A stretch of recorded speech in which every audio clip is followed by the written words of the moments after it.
나. 무한 행복.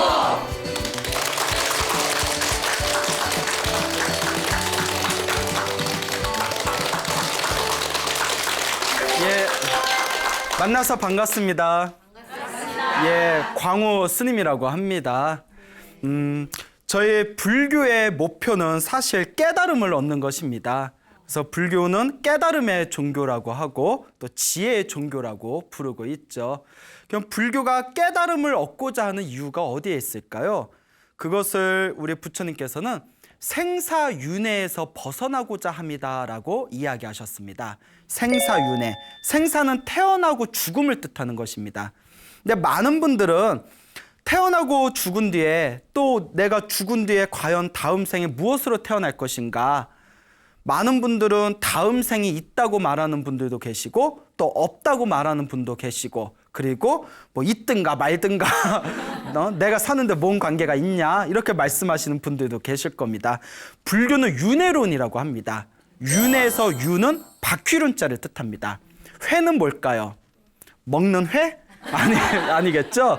바퀴로 만든 먹는 회, 돌회자를 뜻합니다. 돈다. 그래서 윤회라는 것은 수레바퀴처럼 돌고 돈다는 뜻입니다. 즉 생사윤회는 태어나고 죽고 태어나고 죽음을 저 수레바퀴처럼 돌고 도는 중생들의 업의 세계를 바로 생사윤회라고 부르게 되죠. 그래서 자기가 지은 업보, 자기가 지은 업 따라서 좋은 업을 많이 지었으면 좋은 곳에 태어나고 나쁜 업을 많이 지었으면 나쁜 곳에 태어나게 된다고 불교의 윤회에서는 이야기하고 있습니다. 그래서 육도윤회라고 하죠. 나쁜 짓을 너무너무 많이 지은 아주 흉악한 사람은 지옥에 태어난다고 합니다. 그리고 욕망 속에서 탐욕을 부리면서 남에게 피해를 줬던 존재는 악귀계에 태어난다고 합니다. 악귀 들어보셨죠? 배고픔에 굶주린 귀신들의 세계입니다. 그 다음에 어리석었던 삶을 살았던 존재는 축생, 짐승으로 태어난다고 합니다. 짐승, 어리석었던 삶을 살았던 존재들. 그 다음에 지옥이나 악귀나 축생에 태어날 정도는 아니지만 무언가 이기기를 좋아하고 자존심이 세고 질투심이 세고 누군가에게 지는 걸 싫어하는 그런 날카로운 성격을 가지고 있는 존재는 아슈라에 태어날 확률이 크답니다. 아슈라, 싸움의 신들이 모여있는 세계입니다. 그러니까 신은 신인데 툭하면 싸우는 거예요. 그래서 아슈라. 그래서 우리가 전쟁터를 보면 무슨 수라게 같다 이런 표현 쓰지 않습니까? 자, 그 다음에 적당히 선업을 많이 지은 존재는 지금 우리와 같은 인간으로 태어난답니다. 그러니까 윤회의 삶에서 봤을 때 어쨌거나 이번 생에 인간으로 태어나는 것은 전생에 좋은 업을 많이 지은 겁니다. 그러니 전생에 좋은 업을 지어서 이렇게 소중한 인간의 몸을 만났으니까 우리가 이 인간으로 태어난 삶을 소중하게 가꾸어 나갈 줄을 알아야 합니다.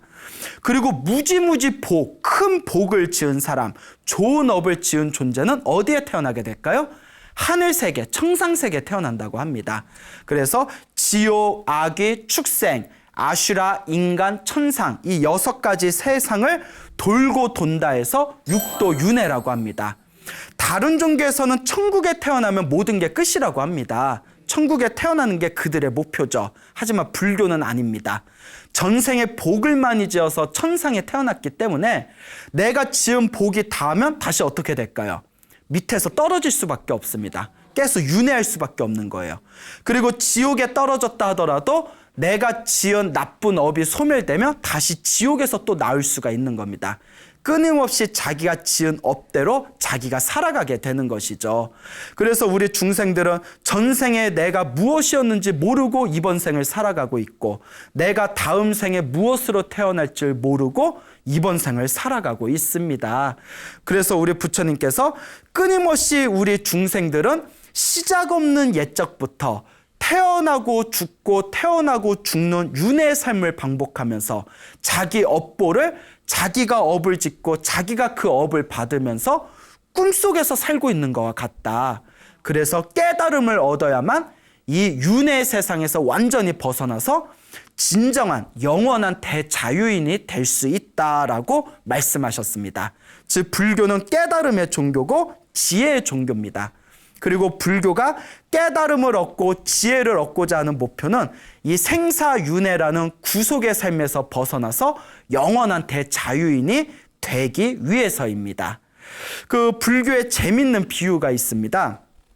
그 옛날에 어느 바닷가가 있었고 그 바닷가 옆에 큰 숲이 있었다고 합니다. 그 숲에는 500마리의 원숭이들이 살고 있었다고 합니다. 이 500마리의 원숭이들의 숲에서 놀고 있었는데 바닷가에서 갑자기 뽀글뽀글거리면서 큰 물거품이 생겼답니다. 여러분 이렇게 거품 본 적 있죠?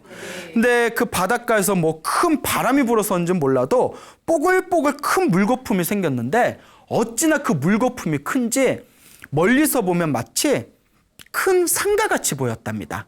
그래서 물거품으로 만들어진 상 같은 게 하나 싹 생겼대요.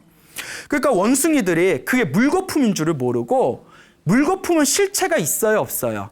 물거품은 실체가 없지 않습니까? 그러니까 물거품은 뭐 언젠가는 펑 하고 사라지는 거지 않습니까? 그 물거품, 실체가 없는 물거품을 진짜 산이라고 오해를 하면서 야, 저 바다에 생긴 저 산에서 우리가 뛰어놀면 얼마나 재밌겠냐.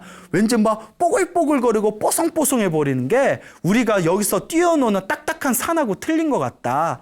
저 바다에서 생긴 저 물에서 생긴 산에서 우리가 놀면 너무 재밌을 것 같지 않냐?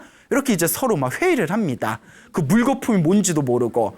그러다 어느 용기 있는 원숭이가 내가 한번 갔다 와볼게 하더니 바다에 가가지고 물거품으로 만들어진 그 산에 쏙 하고 들어갑니다. 들어갔어요. 어떻게 됐겠어요? 빠져서 어떻게 됐겠어요? 죽었겠죠. 예? 우리가 익사라고 하죠. 익사 전문용어로. 죽어버렸는데 다른 원숭이들 그걸 보면서 이렇게 생각을 합니다. 야, 나온 지 얼마나 나왔냐 안 나왔냐? 아직 안 나왔는데? 얼마나 아직 안 나왔냐? 한참 됐는데? 이야, 얼마나 재밌으면 나오지를 않을까 라고 생각을 하게 됩니다. 여러분 지금 웃지만 이게 남 얘기가 아니에요. 이게 우리 중생들 얘기예요. 아니 얼마나 재밌으면 나오질 않냐. 그러니 우리도 어떡하자? 가서 뛰어들자. 그거 500명의 원숭이들이 신난다 하고 그 물거품으로 된 바닷속에 쏙 하고 500마리의 원숭이가 함께 뛰어들어서 500마리의 원숭이들이 단체 수장을 당하게 됩니다. 이제 모두가 다 익사해서 죽어버리죠. 부처님은 다음과 같이 말씀하십니다. 그 바다는 금방 여러분들께 설명드렸던 생사윤회랍니다. 태어나고 죽음을 반복하는 거대한 그 윤회의 세계를 그 바다에 비유한 겁니다. 그리고 뽀글뽀글 그 바다에서 생긴 물거품은 우리 중생들의 몸뚱아리랍니다. 그 몸뚱아리고 원숭이는 우리 중생들의 마음이랍니다. 그래서 이걸 비유하자면 바다, 생사윤회라는 바다에서 물거품이 생겼지 않습니까? 그 물거품이 바로 우리의 몸뚱이라고 했고 원숭이는 우리의 마음이라고 했죠. 우리 중생들의 모습을 보니까 우리 중생들의 마음이 내 실체가 없는 언젠가 썩어 문드러질 이 몸뚱아리에 집착해서 몸뚱아리의 감각적 쾌락에 집착을 하고 애욕을 일으키고 있는 겁니다. 그렇죠, 여러분? 사실 여러분 우리 몸뚱아리 언젠가 썩어요, 안 썩어요? 썩고 사라지고 그리고 죽은 뒤에 내 몸뚱아리 가져갈 수 있어요, 없어요? 없습니다. 허망하고 무상하다는 걸 알면서도 오늘도 나는 내 몸뚱아리를 위해서 살아갑니다. 예? 어차피 썩을 거 뻔한데 이렇게 분도 바르고 예? 예? 어차피 썩어서 사라질 건데 야, 어느 병원은 보톡스 얼마야? 아니야, 저쪽이 더 싸. 그렇잖아요. 그리고 어차피 썩어서 문드러질 몸인데 이 몸에다가 치장하고 그리고 끊임없이 감각적 쾌락, 보는 거에 집착하고 듣는 거에 집착하고 맛보는 거에 집착하고 그런 온갖 감각적인 육체적인 쾌락에 우리가 집착하고 있습니다. 그렇지 않습니까? 그래서 그 물거품 속에 빠진 원숭이들과 같이 원숭이가 우리 마음을 비유한댔죠. 우리 마음이 우리 물거품 같은 몸뚱아리에 집착하면서 요 바닷속에 풍덩 빠져서 생사윤회, 태어나고 죽는 이 윤회의 괴로움에서 벗어날 줄을 모르는구나라고 부처님께서 비유하시면서 말씀하셨습니다. 이것이 바로 우리들 중생들의 어리석은 삶의 모습이겠죠. 그 예전에 굉장히 조각을 잘하는 어느 조각가가 있었다고 합니다. 이 이 조각가가 어느 날 삐를 받아요. 우리가 전문 용어로 영감을 얻었다라고 하죠. 그래서 그 이렇게 좋은 나무를 하나 구해가지고 그 나무에다가 여자를 하나 조각합니다. 여자를 다 조각을 했는데 그 여자의 모습이 살아있는 여자고 너무나 똑같이 생긴 거예요. 그 굉장한 조각가의 실력이죠. 그래서 그 자기가 만든 여자의 조각에다가 똑같이 사람 옷을 입히고 얼굴에다 분을 바릅니다. 그 멀리서 보니까 정말 사람하고 똑같이 생긴 거예요. 그래서 갑자기 장난기가 발동합니다. 그래서 방에다가 그 여자 조각상을 딱 방에다 놓고 어느 자기하고 친하게 지내는 유명한 화가를 부릅니다. 화가를 다 집으로 초대를 한 뒤에 화가를 이제 방으로 인도하면서 옆방에 그 여자 조각상이 살짝 보이게 문을 열어놓습니다. 그 화가가 지나가면서 하면서 딱 봤는데 문틈에 여자가 예쁜 여자가 이렇게 앉아있으니까 가슴이 콩닥콩닥 뛰는 거예요. 그게 사실 뭔데? 예? 조각일 뿐인데 그 얼핏 보고 그러니까 너무 예쁘니까 마음에서 막 애욕이 일어납니다. 그러니까 이제 좋은 음식이랑 그렇게 이제 좋은 술판을 벌여놓고 이제 조각가하고 화가하고 술을 마시면서도 화가는 마음 한구석에 누구만 생각나요? 그 여자 조각이 생각난 거야. 그 여자 누구지? 예쁘던데? 헐, 한번 보고 싶다. 누구지? 누구지? 계속 이러면서 속으로. 그러다 이제 밤이 늦었습니다. 그 화가가 아유 조각가님 이제 늦어서 저 집으로 돌아가겠습니다 하니까 이제 조각가가 눈을 반짝거리면서 손에 딱 잡습니다. 에이 그냥 가게? 이러면서 내가 방에 예쁜 아가씨 하나 내가 데려다 놨으니까 내가 당신을 위한 선물이니까 하룻밤 보내고 가시오. 그러니까 화가가 싫다고 해요? 좋다고 해요? 남자는 똑같아. 예? 이게 웬 떡? 막 이러면서 에이 이럴 필요 없는데 막 이러면서 이제 방에 들어갑니다. 그러니까 방에 촛불만 살짝 켜놓고 여자 조각상을 옆에다 세워놓으니까 이제 어스름하니까 그 여자가 조각인지 잘 안 보이잖아요. 그 멀리 이렇게 어렴풋 보니까 너무 아름다운 거예요. 그래서 이제 화가도 체면 좀 차린다고 막 이러면서 그 옆으로 좀 와보시오 이러는데 안 오는 거예요. 아 수줍음이 많은가 보구려.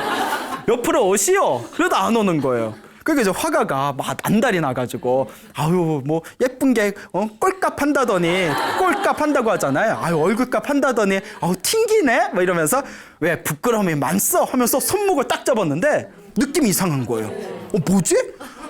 이게 나무로 만든 조각인 거예요. 화딱지가 나가지고 확 다 엎어버리려다가 그러니까 화가가 얼마나 이 여자 너무 예쁘다 낮에부터 그 생각만 했는데 그냥 나무 조각인 거라니까 얼마나 상심이 크겠어요. 그러다가 문득 복수할 생각을 합니다. 네가 네 실력 잘났다고 나에게 골탕을 먹였겠다? 그렇게 방을 보니까 방이 넓어요. 그 벽이 넓어서 벽에다가 자기 얼굴을 그리고 자기 옷하고 똑같이 그리고 목 매달아서 죽은 밧줄로에 싹 그려서 자기가 목이 매달아서 죽은 것처럼 똑같이 그리는 겁니다. 화가도 아주 그냥 명화가였던 거예요.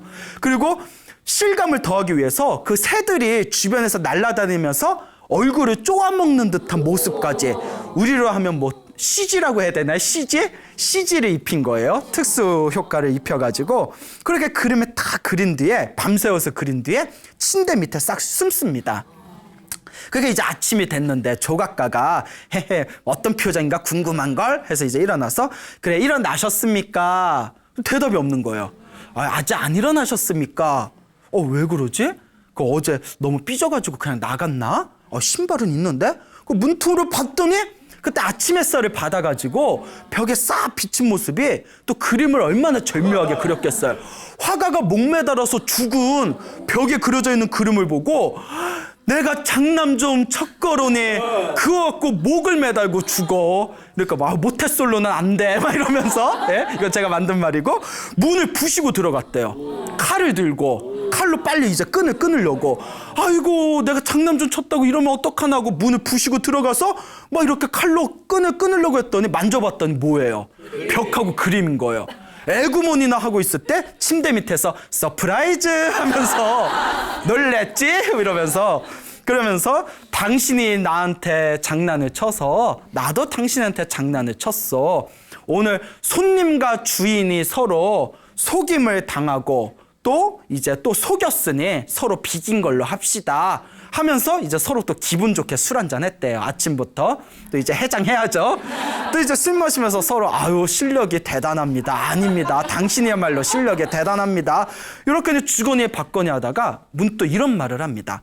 그런데 나는 조각을 했고 당신은 그림을 그렸고 뭐 또 나는 그림을 그렸고 당신은 조각을 해서 한바탕 서로가 속였는데 문득 생각해보니 사람 사는 게 다 이와 같은 것 같소. 서로가 서로 이렇게 서로 다른 방식으로 서로 속이면서 이 한바탕 꿈과 같은 삶을 살고 있지 않습니까? 그렇게 대화를 하면서 삶에 대한 무상함이 느껴지는 거예요. 우리가 서로 속이면서 속인다는 것도 모르고 살고 있는 게 아닙니까? 더 이상 이런 대화를 하고 나니 삶에 더 이상 미련이 없구려. 그럼 우리 어떻게 하면 좋겠어? 우리 머리를 깎고 부처님의 제자가 되어 진실된 삶을 삽시다 해서 그 자리에서 술 먹다가 부처님이 계신 곳에 가서 머리를 깎고 스님이 되어 열심히 돌을 닦아서 깨달음을 얻었다라는 이야기가 전해지고 있습니다. 예. 그러니까 좀 오버죠? 예? 그림 한번 그리고 조각 한번 그리다가. 그래서 다른 사람들 눈에 봤을 때는 어머 오버다. 그 좋은 기술로 왜 잘 먹고 잘 살지 왜 또 머리를 깎고 출가를 해? 그래서 우리 불교에서는 그런 분들의 난 사람이라고 해요. 난 분들이다. 예, 이 거대한 꿈과 같은 세상 속에서 그 자잘한 기술, 자잘한 기회에 스스로 만족하면서 사는 게 아니라 정말 이 생사윤회, 태어나고 죽는 윤회의 삶에서 벗어나는 최고의 자유의 길을 선택한 그분들이야말로 최고의 기술가고 최고의 기회가이다. 이렇게 말할 수가 있다는 겁니다. 우리가 생각해보면 부처님의 입장에서 봤을 때 우리 중생들은 헤아릴 수 없는 과거에서 지금까지 끊임없이 윤회의 삶을 살았답니다. 지옥에 떨어진 적도 있고 기억나요 안 나요? 그렇죠. 나도 문제죠. 천상에 태어난 적도 있었답니다. 근데 기억나요 안 나요? 역시 안 나겠죠. 인간으로 태어난 적도 있었고 축생, 짐승으로 태어난 적도 있었답니다. 우리가 전생을 다 기억한다면 우리가 이렇게 살지 않겠죠. 전생을 기억하지 못하기 때문에 이번 생이 새로운 인생인 것 마냥 그렇게 살아나갈 수가 있는 것이죠. 그러면서 부처님이 하시는 말씀이 전생에 우리가 안 해본 게 없대요. 왕도 해봤고 노예도 돼봤답니다. 화가도 해봤고 조각가도 해봤답니다. 우리 연예인들 엄청 부러워하잖아요. 전생에도 우리도 다 슈퍼스타 한 번씩 해봤답니다. 거대한 전생의 윤회의 삶 속에서 하나도 안 해본 게 없답니다.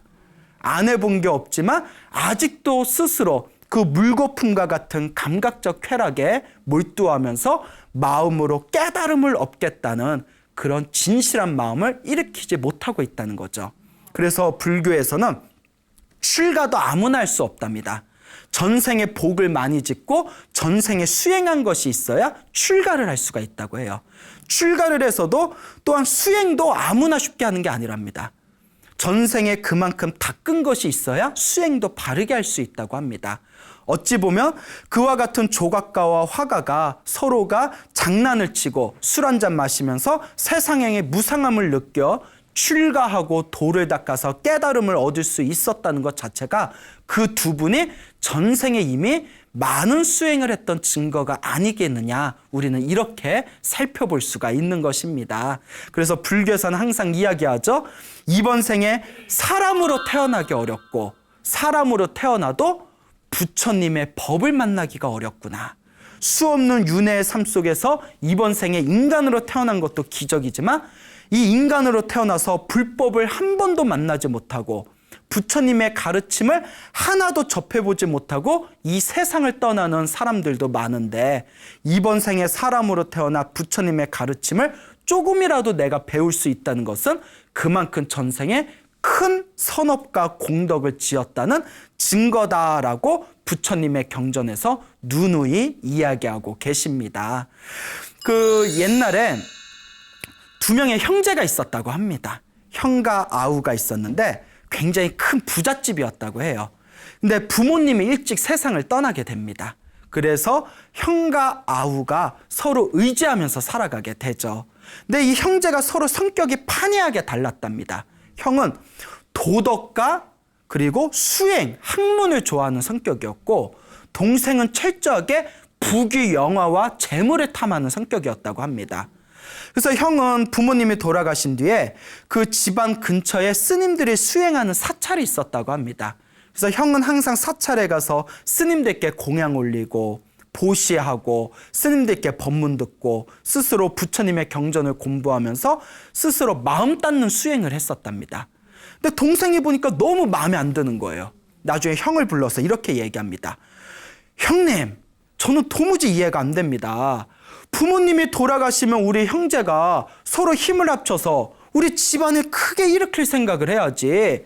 왜 툭하면 스님들한테 먹을 거 갖다 주고 스님들이 형한테 옷 한 벌 해줬습니까? 에? 형한테 뭘 해준 게 있습니까? 툭하면 왜 스님들한테 뭐 갖다 주고 왜 툭하면 우리 집안의 장사나 사업 같은 거는 신경 안 쓰고 맨날 스님들하고 경전에 대해서 공부하고 참선한다고 벽 보고 앉아만 있고 저는 형의 행태가 너무나 마음에 안 듭니다 이러는 거예요. 그래서 이 이야기를 본 순간 아이고 우리 형님이 착해서 아우를 오냐오냐 키웠나 보다 이제. 그러니까 아우가 그렇게 형한테 바락바락 대드는 거예요. 그러니까 형님이 이렇게 얘기합니다. 나는 본래 부처님의 가르침을 좋아하고 또 부처님이 가르친 대로 마음 닦는 이 수행이 너무나 좋다.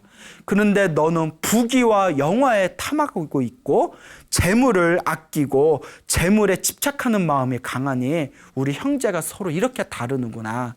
그러면 차라리 이 집안의 모든 걸 다 너한테 넘기고 나는 머리를 깎고 출가하겠다. 나는 나의 길을 가겠다. 그럼 이제 아우가 그냥 빈말이라도 에이 같이 살아야죠 하고 잡을 법도 한데 잡아야 안 잡아요. 안 잡죠. 그 돈이 다 누구 거야? 내 거야. 그래서 이제 형이 출가하든가 말든가 신경도 안 썼어요. 그래서 이제 형은 다 출가를 한 뒤에 머리를 깎고 열심히 계율을 지키고 수행을 열심히 합니다. 수행을 열심히 해서 마음에 큰 깨달음을 얻습니다. 마음의 깨달음을 얻고 나서 이 중생들의 꿈속 같은 이 세상에서 서로 자기 잘났다고 탐욕 속에 살아가는 이 모습들을 보면서 너무나 동생이 안타까운 거예요. 내가 그래도 하나뿐이 없는 혈육인데 내 동생이 잘 돼야지. 지금 저렇게 눈앞에 보이는 것에만 집착하면서 저 쾌락을 누리면서 살지만 언젠가 저 어리석은 업보를 다 받을 텐데 내가 바른 길로 인도해야 되지 않겠냐. 그래서 이제 오랜만에 동생을 찾아갑니다.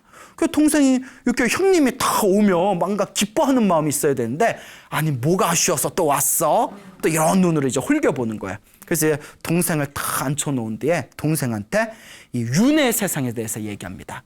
동생아, 네가 살고 있는 이 세상이 전부가 아니다. 내가 이번 생에 지은 업을 다음 생에 받아야 된다. 이게 인과 업보고 우주의 법칙이다. 그러니 착하게 살아라. 사람들한테 베풀어서 복을 지어라. 스님들에게 공양을 올려서 큰 공덕을 지어라. 부처님의 가르침을 받들어서 마음을 닦는 수행을 해라. 그래서 복과 선업과 공덕을 짓고 궁극에는 깨달음을 얻어서 이 윤회 세상에서 벗어나는 것이 최고의 길이다. 누누이 설명을 하는데 쇠귀의 경익기라는 말 들어보셨죠? 네, 소귀의 경익기예요. 그러니까 형님 그런 말 다 필요 없습니다. 나는 그런 거 아무 관심 없으니까 나한테 그런 말 할 필요 없습니다. 이러는 거예요. 이걸 가르쳐서 아직 2년이 되지 않았구나. 그래서 이제 형이 아우와 이제 마지막으로 답변 인사를 하고 떠나게 됩니다. 그 아우는 평생을 자기의 쾌락과 욕망에 따라서 부귀 영화에 탐착하고 재물을 아끼면서 살다가 결국은 목숨이 다해서 세상을 떠나게 됩니다. 근데 자기 업은 자기가 받는다고 했죠. 평생을 어리석은 삶을 살았던 업보의 대가로 다음 생에 소로 태어나게 되었다고 합니다. 소로 태어나게 되었는데 여러분 전생에 업이 많을수록 튼튼한 소로 태어난답니다. 왜 그럴까요? 그만큼 그렇죠. 아유 똑똑해. 예? 그만큼 일 부려먹으려고. 그러니까 이 아우도 건강한 황소로 태어난 거예요. 황소로 태어나서 그 당시에 소금을 파는 소금 장수한테 팔려갑니다. 소금이 얼마나 무거워요. 소금을 등에 지고 산을 몇 개를 넘고 평생을 몇 년 동안 소금을 짊어지고 산을 넘고 다시 집에 와서 소금 싣고 산을 넘고 몇 년 지나지 않아서 이 황소가 관절도 다하고 몸에 힘도 빠져서 산을 올라가다가 풀썩하고 쓰러져 버립니다. 소가 쓰러지면 주인이 어때요? 소야 아파? 어떻게 업어줘? 이러지 않잖아요. 이놈의 소가 꾀를 부리네 하고 막 책찍질 하잖아요. 일어나 일어나 하고 막 때리잖아요. 그때 어느 허연 수염을 가진 노스님이 그 소가 맞고 있을 때 옆을 지나가게 됩니다. 지나가는 그 노스님이 누구였을까요? 그렇죠, 형이었던 거예요. 어떻게 인연이 다 절묘해요? 그 딱 지나가는데 그 노스님이 소가 맞고 있는 걸 보니까, 쓰러져서 맞고 있는 걸 보니까 너무 안타까운 거예요. 그러면서 저 소는 전생에 무슨 업보를 저렇게 많이 저질렀길래 저렇게 괴로움을 당해야 되나. 그러면서 그 노스님이 저 소가 전생에 뭐였나 하고 다 전생을 살펴봤대요. 신통력으로. 에구머니나 누구예요? 자기 동생이었던 거예요. 그러니까 이 노스님이 가슴이 아파서 그렇게 전생에 복 좀 지어라, 복 좀 지어라. 그렇게 말 더럽게 안 듣더니 소로 태어났구나. 내가 그렇게 경을 읽어도 소귀의 경 읽기라고 결국은 뭘로 태어났구나? 소로 태어났구나. 그걸 가면서 소를 이렇게 어루만집니다. 아우야, 아우야, 나를 알아보겠냐. 뭐 소가 뭐 알겠어요? 나를 알아보겠냐. 전생에 네 형이었던 스님이다. 내가 전생에 너에게 그렇게 부처님의 가르침을 가르치려 하고 네가 그렇게 복과 선업과 공덕을 짓게 하려고 노력했는데 그렇게 내 말을 듣지 않더니 이번 생에 이 업보를 받지 않느냐. 어떻게 하면 좋단 말이냐고 큰 스님이, 그 노스님이 안타까우면서 다 소를 어루만지니까 그 큰 스님, 노스님의 자비심의 힘에 의해서 소가 순간 머리가 환하게 밝아집니다. 머리가 환하게 밝아지면서 그 순간 자기가 전생의 모습을 기억합니다. 그 스님의 자비스러운 손길에 자기의 전생이 싹 기억하면서 눈물을, 그냥 닭똥 같은 눈물을 뚝뚝 흘리는 거예요. 소가 눈물 쭈르륵 흘리잖아요. 그걸 보고 이제 스님도 울고 옆에 있는 장사꾼도 얼떨결에 울고 소가 왜 이러지? 스님은 왜 울지? 또 얼떨결에 같이 울고 소도 막 울고 하늘도 막 울고 지나가는 새도 울고 뭐 울든가 말든가 뭐 여하튼 그러다 보니까 이제 이 노스님이 너무 안타까워서 주인한테 자초지종을 얘기합니다. 내 전생의 아우였는데 내 말을 듣지 않고 이렇게 소의 몸을 받았어. 지금 보안이 다 늙고 무릎도 다 상해서 더 이상 일하는 데 쓸 수도 없을 것이고 내 전생에 내 아우였던 빚으로 내가 제도하고자 하니 이 소를 그냥 나에게 주면 안 되겠어. 주인 같으면 아니 있으면 어디서 작업이야? 막 이러겠죠. 왜? 전생에 아우인지 아닌지 어떻게 알아? 이럴 수도 있잖아요. 응? 이 스님은 눈 뜨고 코 베어갈 기세네? 뭐 이럴 수도 있는데 옛날 사람들 순수했잖아요. 옛날 사람들 얼마나 순진해요. 옛날에 사기치기 편했을 거야. 그리고 그 장사꾼이 불심이 있었나 봐요. 불자였나 봐요. 아유, 스님이 그렇게 얘기하시니 제가 제 몸뚱아리에 소름이 다 돋습니다. 이제 이 소, 뭐 어차피 이 소 지금 몸 상태를 보니까 더 이상 일시키기도 뭐하고 제가 스님께 보시하겠습니다. 스님이 데려가십시오. 그러면 옛날 사람들 착해요. 그런 게 있잖아요. 요새 같으면 뭐 2당 얼마 막 이랬을 텐데 그 어쨌거나 노스님이 다 그 소를 절에 데려갑니다.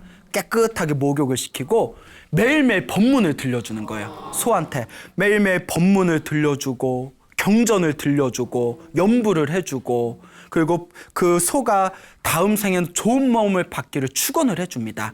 그리고 얼마 지나지 않아서 그 소가 자비스러운 그 노스님, 전생의 형이었던 노스님의 자비스러운 법문과 연불소리의 덕택으로 죽은 뒤에 소의 몸을 벗고 하늘세계, 천상세계에 태어났다고 합니다. 야, 소였다고 어디에 태어났어요? 천상세계에 태어났겠죠. 그럼 그 죽은 소는 어떻게 해야 되나? 뭐 한우? 예, 뭐 LA가 일비? 예, 웃자간 말이고요.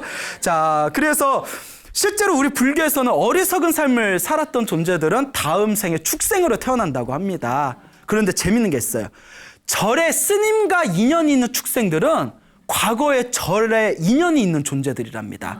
뭐 전생에 스님이었는데 수행을 제대로 안 해서 뭐 이번 생에 축생으로 태어나는 경우도 있고 뭐 전생에 그 절에서 일하는 신도나 뭐 절에 다니던 신도였는데 뭐 어리석은 삶 때문에 축생으로 태어났지만 그 절과 인연이 있어서 그 절에 찾아오는 짐승이 될 수도 있는 거죠. 그래서 티베트 불교에서도 뭐 절에 개나 고양이가 있으면 먹을 걸 주면서 항상 옴마니 밤매움을 읽어준답니다.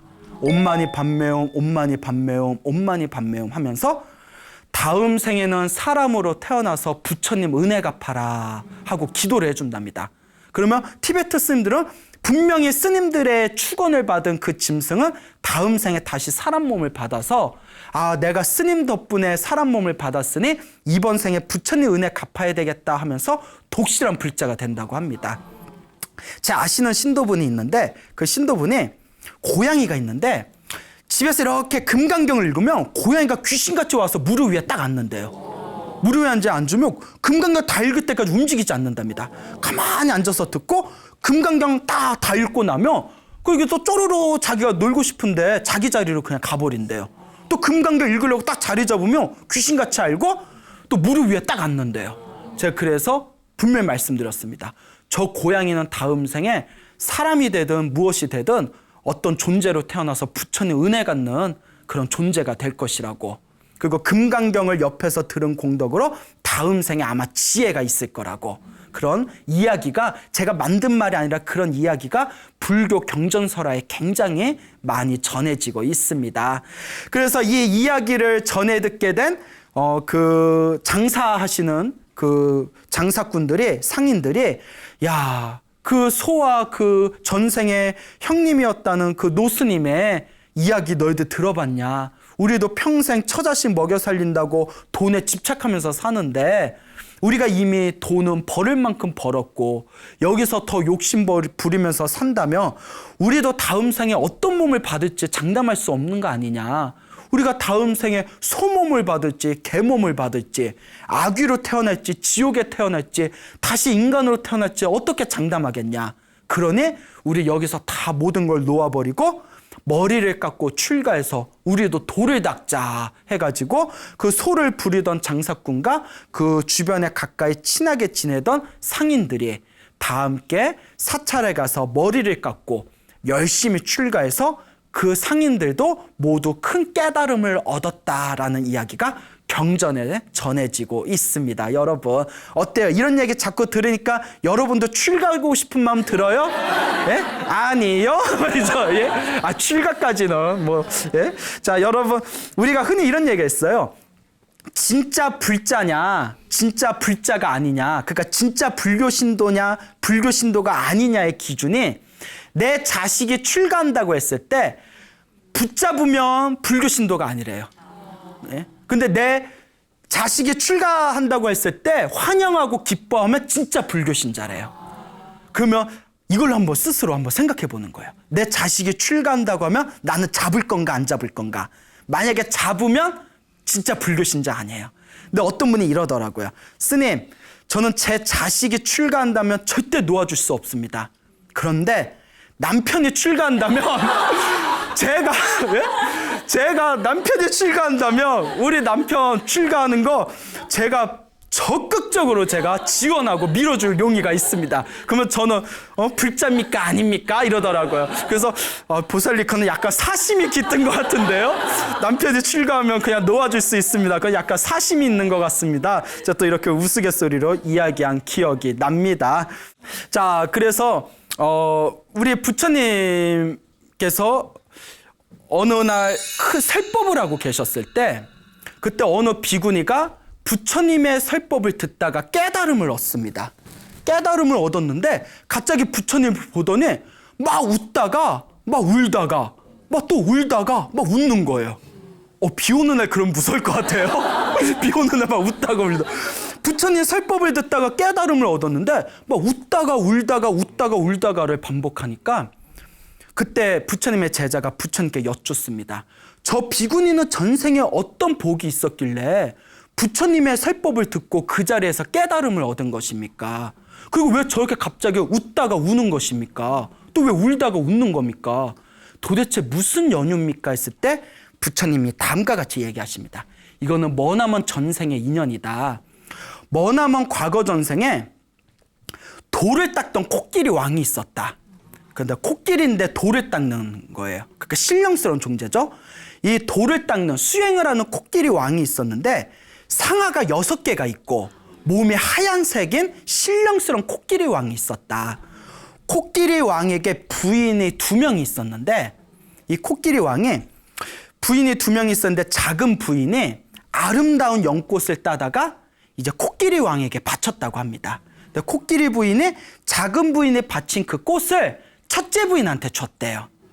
그러니까 작은 부인이 질투심이 생긴 거예요. 어머, 내가 준 걸 왜 첫째 부인한테 줘? 어머, 왜 그러지? 그 질투심이 점점 커져서 나중에 증오심으로 바꿉니다.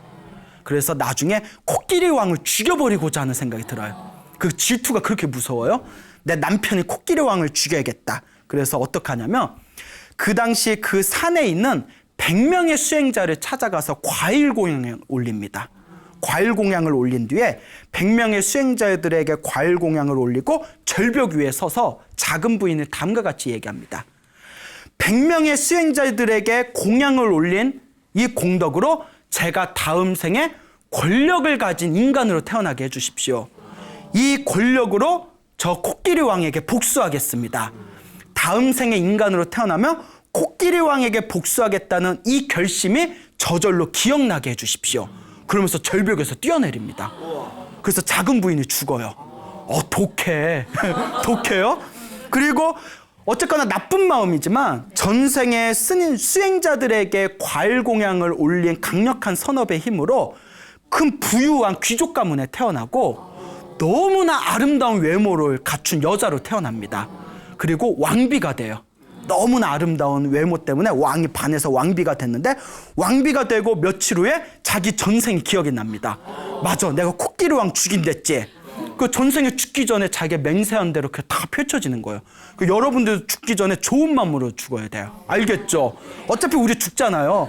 이왕 죽을 거 어떤 마음으로? 좋은 마음으로. 내가 저 인간 그냥 두나보자 이러면서 죽으면 다음 생에 골치 아파져요.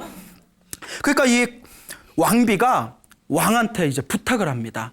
제가 꿈에서 상아가 6개가 달린 하얀색 코끼리를 봤는데 그 코끼리를 죽여서 내가 상아로 비녀를 만들어서 내가 그걸 꽂지 않으면 몸에 병이 날 것 같습니다. 제발 그것 좀 잡아주십시오 하니까 왕이 왕비를 너무 사랑해서 사냥꾼을 풀어가지고 그 코끼리를 잡고자 합니다. 그때 어떤 사냥꾼이 그 하얀색 코끼리를 발견하게 돼요. 코끼리 왕을 발견하게 됩니다. 그리고 화살을 날렸는데 어디서 화살이 핑 하고 날라오는 걸 느끼고는 코끼리 왕이 숲을 뒤져서 사냥꾼을 잡습니다. 그 사냥꾼에게 너 왜 나한테 화살을 날렸냐? 인간의 말을 한 거예요.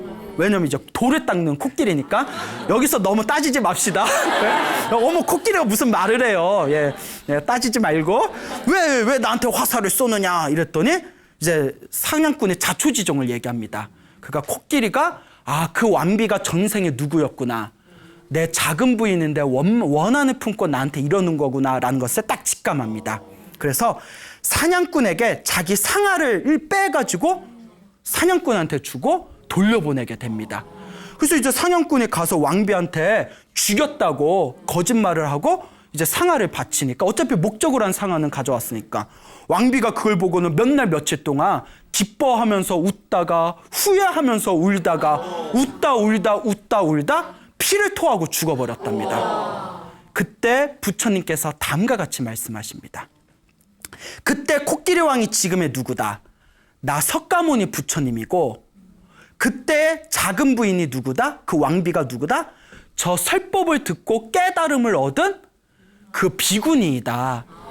그때 내가 사냥꾼을 돌려보내면서 다음과 같은 원력을 세웠다. 코끼리 왕에. 뭐라고 원력을 세웠냐면 머나먼 미래생에 혹시 제가 깨달음을 얻는다면 나 때문에 원한을 품고 나를 죽이고자 하는 저 작은 부인, 저 왕비를 반드시 깨달음의 길로 인도해 주겠습니다.